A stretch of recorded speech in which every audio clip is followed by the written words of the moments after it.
Sanatoriyga davolangan bemorlarimni hammasini tashxisini va ularni qanday muammolarini shunday rasmga qarab hammasi ko'z oldimda turibdi-da. Kimdadir 5 yil, kimdadir 10 yil, kimdadir 20 yil muammolar bilan keladigan qizlarimiz bor.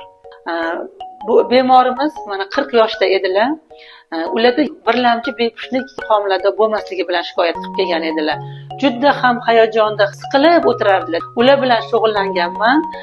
4-5 oyning ichida homilador bo'lganlar. Homilador bo'lib qiz farzandli bo'ldilar va qizlarning ismlarini Dilbar deb qo'yganlar-da. Hozir qizlari bu yil maktabga bordi bularni. Mana bu qizimizni ham aytib o'tsam, bularda ham 8 yil bo'ylarida bo'lmagan edi.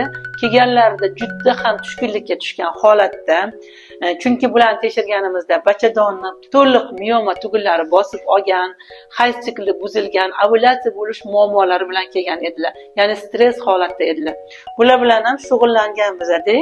3 oyning ichida homilador bo'lganlar. Hozir shu o'g'il farzandimiz, ismlari Azimat, hozir bular 10 yoshda farzandlari. Bular kecha kelib yana ko'rinib ketdilar, farzandini kelib ko'rsatib ketdi. Mana bu qizimiz Durdona. Bular ham 8 yil bo'yida bo'lmagan bilan murojaat qilgan edilar. Bu qizimiz tug'ilgan vaqti 2010-yilga to'g'ri keladi. Shu qizimiz.